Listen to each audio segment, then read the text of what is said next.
Oh, all right, guys. Wood burner is hooked up. We got the motor, the fan blown right now.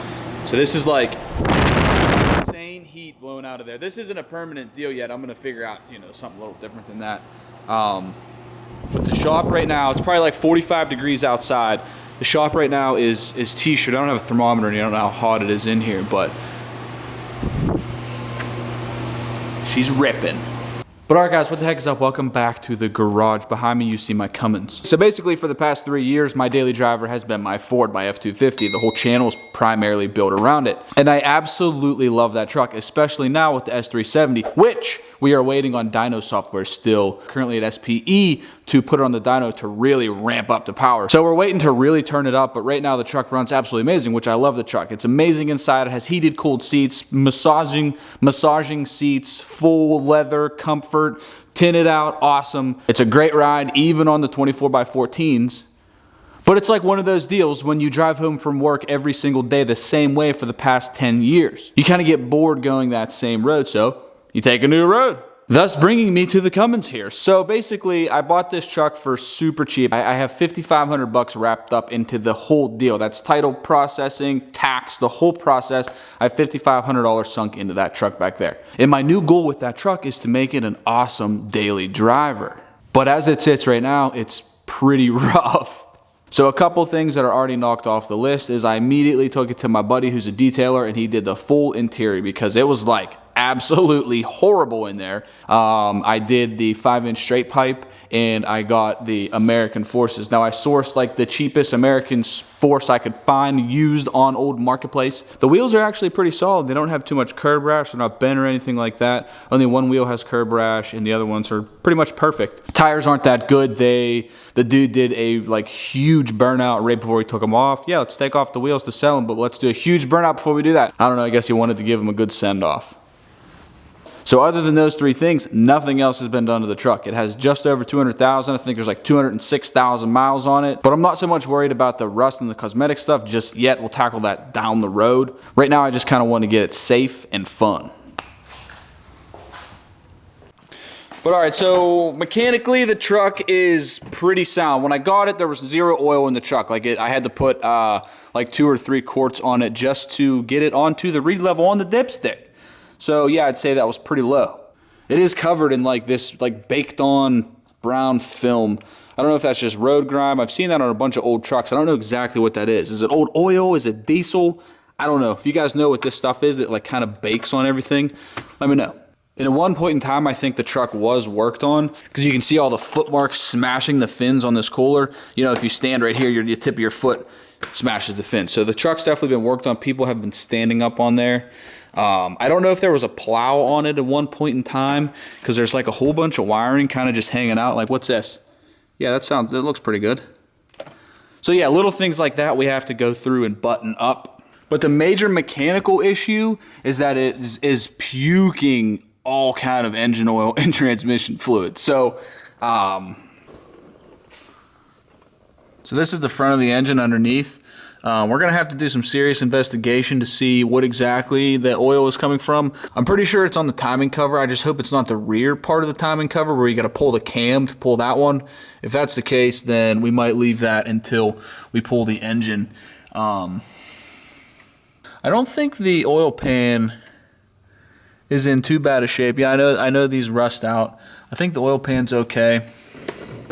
The other day I cranked the speed bump way too fast and completely busted off the sway bar end link. Oh man.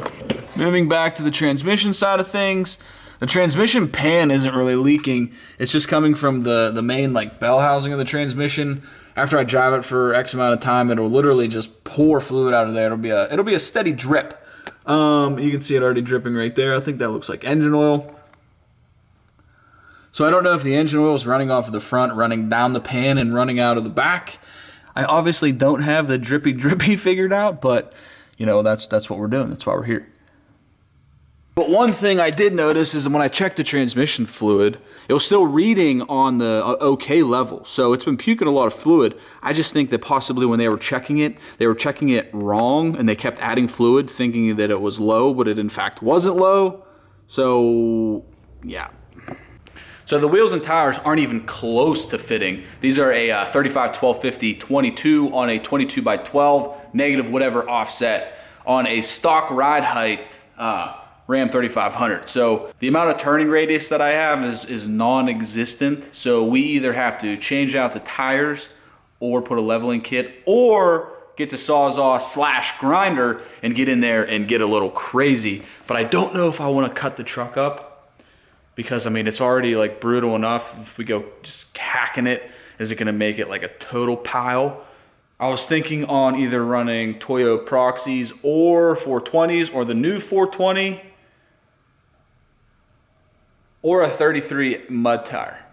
I don't know yet. And also, while we are on the front end area, the entire steering system is completely jacked. Like, I can turn the wheel and the cab is moving over the axle. So I think that is track bar bushings.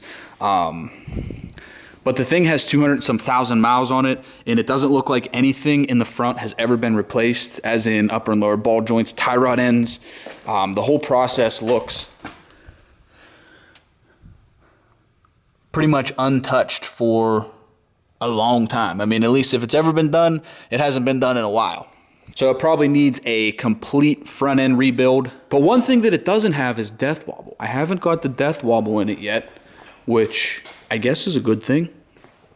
All right, so moving down the truck, the passenger side rocker panel floorboard isn't, you know, really that bad. You can see it starting to go underneath. So I'm sure that's gonna come around pretty soon. It's the rear that's absolutely toast. Yeah, so the cab corner, gonzo, and the rest of the way, it's just, oh, it's bad, it's not good.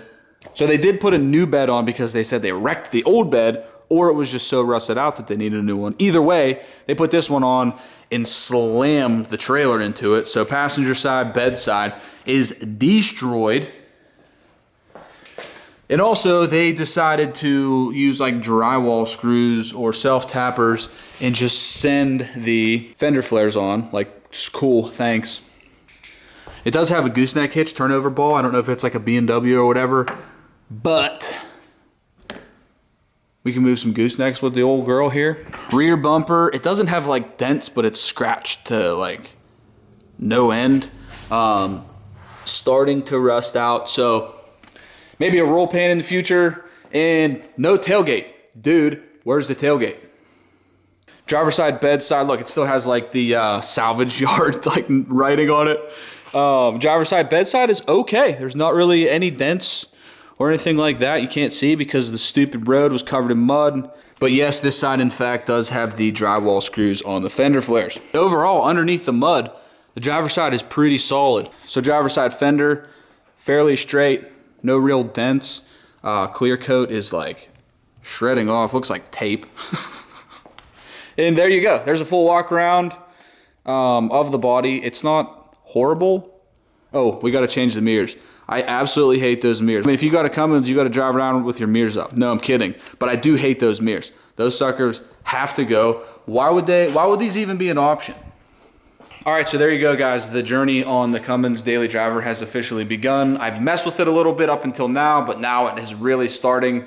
POWERSTROKE is outside. We're patiently waiting on the dyno software to take it down to SPE. We're gonna put on the dyno. We're gonna tap the stock injectors, which we're gonna be on serious red line with engine internals and transmission, so that should be fun. But in the meantime, I'm excited to start this new journey, and I'm excited that we have the wood burner in here because winter is coming in quick here in Pittsburgh, and it's already cold and gloomy and nasty outside. So any comments on the truck? Any thoughts on what we should do? First, we're probably gonna get it safe to drive, and then we're gonna start adding power. Should we tune it first? Because I know you can add like 250 horsepower to these trucks. I think stock, they put down like 240 or something to the wheels. You can run probably like 500 with a custom tune, stock everything. I could be wrong on that. But should we tune it first before we add any mods to see what it can make stock? Because I'm curious. I'd really like to know. But all right, guys, that's it. Thank you for tuning in today. Hit that subscribe button. Join the family. Join the journey with the Cummins Daily Driver. We're going to start tackling this thing immediately. Like I said, we have a ton to do. And then she should be ready to take me through winter. But all right, guys, that's it. I'm out. Peace.